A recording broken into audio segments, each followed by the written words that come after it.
Aujourd'hui, nous allons récolter les tubercules d'une plante remarquable qui est topinambour. Et c'est un nom très déroutant parce qu'il prête à confusion, parce qu'on l'appelle artichaut. Avec l'artichaut globe, ce qui est amusant, c'est qu'il y a justement une plante d'artichaut globe juste là, qui en réalité n'est pas du tout apparentée. L'artichaut globe fait partie de la famille des chardons, Cinara, et le topinambour est un tournesol.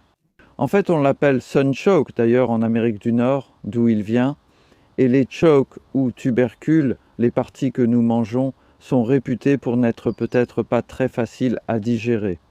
En fait, en anglais, il existe un nom un peu vulgaire pour cette plante, c'est le Jérusalem fartichoke. Et pourquoi Jérusalem? Eh bien, cela vient de l'italien. Il y avait des colons en Amérique du Nord. Certains Italiens l'appelaient girasole, c'est-à-dire qui suit le soleil, ce qui a été traduit par Jérusalem. Donc, tout cela est un peu confus en ce qui concerne le nom, mais en essence, c'est une plante qui pousse très haut en été et on récolte les tubercules en hiver. C'est une plante vraiment facile à cultiver, tellement facile que certains jardiniers la détestent parce qu'elle peut envahir un jardin. Elle repousse très facilement chaque printemps. En récoltant les tubercules, si certains restent dans le sol, ils repoussent et ressemblent à ceci. Vous avez donc plusieurs options. Je viens d'en arracher 2, ils étaient proches de la surface et ont gelé plusieurs fois cet hiver. C'est une plante très résistante au gel, contrairement à l'artichaut globe, dont la plante là-bas a l'air un peu morte en fait maintenant. Mais ils sont restés ici tout l'hiver et nous avons eu jusqu'à moins 9 degrés Celsius, soit 16 degrés Fahrenheit.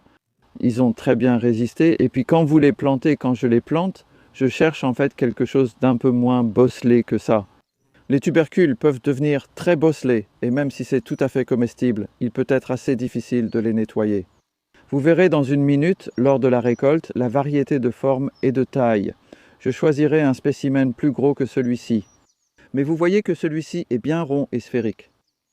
Et pour les planter, vous n'avez pas besoin de creuser. Je vais devoir creuser un peu dans une minute juste pour les sortir, mais normalement sans creuser.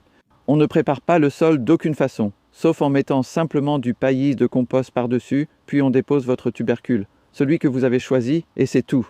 En gros, je vais retirer celui-ci parce que, en fait, je ne le veux pas ici dans ce cas. Et il se peut qu'on parte ou pas, en fait. Je pourrais les laisser pousser pour sélectionner les meilleures plantes, mais il est plus probable que je préfère choisir de beaux tubercules à planter ailleurs. Et ensuite, on continuera simplement à enlever toute repousse ici. Elle ne dure pas éternellement, en fait, vous savez, on peut s'en débarrasser, je l'ai déjà fait. Et lorsqu'elle pousse à la fin du printemps, en été et en automne, les feuilles sont sensibles au gel, mais les tubercules résistent au gel.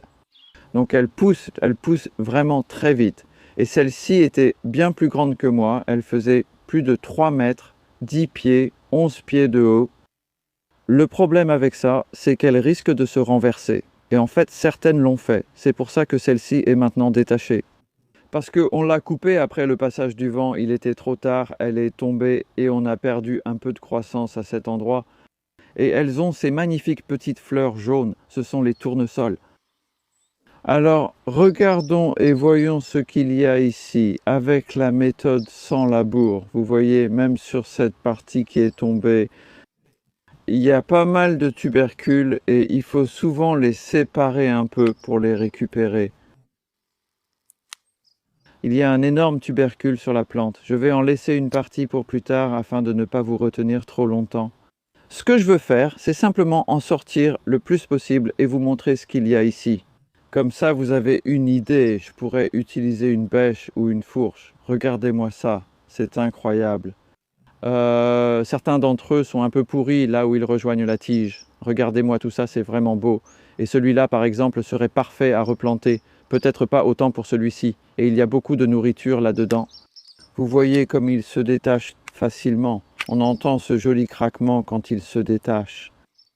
Au fait, on est juste au début de la 2e semaine de mars et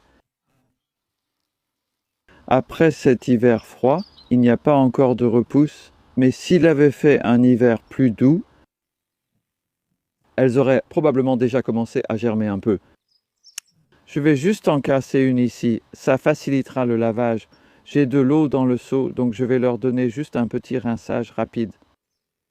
Comme ça, vous pouvez voir à quel point la récolte est belle. Et waouh, ça continue. Voilà la beauté du jardinage sans labour. Ce sol est très aéré.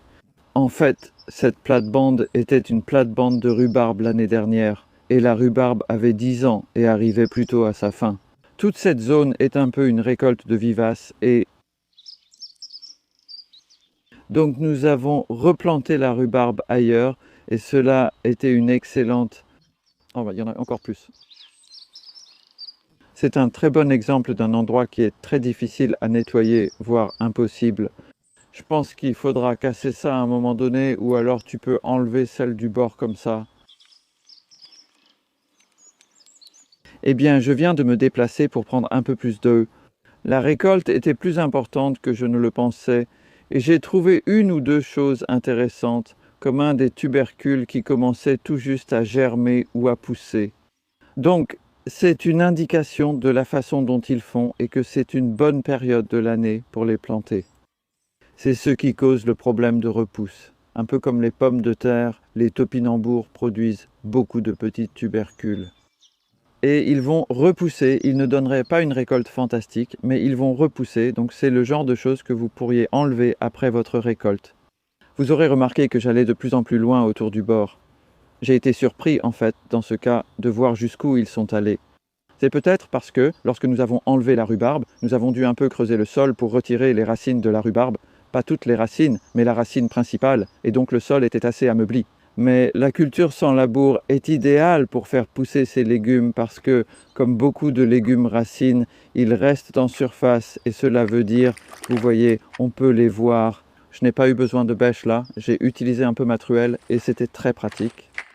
Regardez-moi cette racine, c'est incroyable. Voilà. Je vais maintenant emmener ça à la cuisine parce que je veux expliquer encore une ou deux choses sur la façon de les manger et de les digérer. La digestion, c'est la partie délicate. Je viens d'apporter la récolte dans la cuisine et il y avait 6,5 kg de tubercules dans ce seau. Ça fait près de 15 livres, une énorme quantité de nourriture provenant d'une seule plante, en ne faisant presque rien pendant la saison une fois qu'on a mis un tubercule en terre. Donc j'en ai sorti quelques-uns du seau pour leur donner un autre rinçage, mais c'était juste un seul. Et ils ne sont pas faciles à nettoyer à cause de leur forme bosselée. Donc j'en ai cassé des petits morceaux et je leur ai donné un autre coup de brosse pour bien les nettoyer. Et en fait, un des morceaux qui s'est détaché était celui-là. En fait, vous pouvez voir comment les morceaux séparés sont bien ronds. Mais c'est juste qu'ils peuvent s'agglomérer en ce genre de masse. Il y a déjà beaucoup de nourriture là. Et ensuite, le problème avec la digestion, c'est le couteau.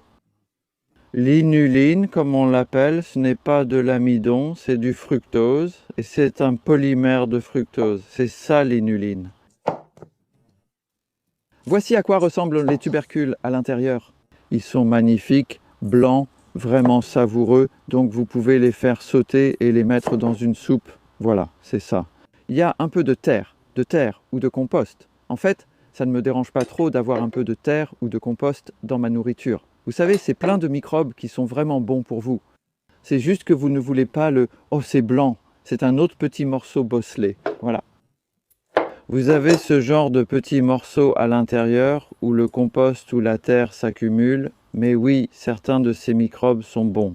Vous ne voulez pas trop de gravier dans votre nourriture pour le confort de dégustation. Je continuerai donc ainsi. La soupe est l'une de mes choses préférées, très appréciée des chefs. Elle est savoureuse, mais la question est de savoir si vous la trouvez digeste. Quand vous laissez les tubercules pendant peut-être un mois en réserve, vous pouvez, même après les avoir lavés, ils se conservent vraiment bien. Et que l'inuline change de caractéristique et apparemment devient plus digeste. On le constate un peu en fait. Et une autre façon de les rendre digestes est celle-ci. Donc j'en ai transformé une partie en ferment. Je les coupe finement en petits morceaux, des tranches fines comme ça, même plus fines, puis je les frotte avec du sel. Comme pour le kimchi, il en sort peu de liquide. C'est l'un des légumes les plus secs. J'ai donc ajouté du liquide avant de le faire fermenter. Avec un peu d'oignon, en fait, et un peu de sucre, c'était un peu comme faire un kimchi. Et voici le résultat. Après 5 semaines, il y a 5 semaines, j'ai fait ça. Et ceux-ci sont vraiment délicieux. Et je trouve qu'ils sont plus digestes. En fait, ils ne provoquent pas autant de gaz. Vraiment savoureux. Même Edouard qui filme est d'accord. Ils sont délicieux, bien que ce ne soit pas son genre préféré. Donc c'est une façon et ce serait un moyen d'avoir plus de nourriture pendant la période de soudure. Nous ne sommes pas encore en période de soudure qui aura lieu de fin avril à mai. Il reste peu de légumes frais et les légumes stockés touchent à leur fin. Ceux-ci se conserveront peut-être pendant un mois environ. Il vaudrait mieux maintenant les mettre au réfrigérateur pour réduire leur puissance. Et voici votre possibilité de plantation, donc c'est ce que vous voulez faire ensuite.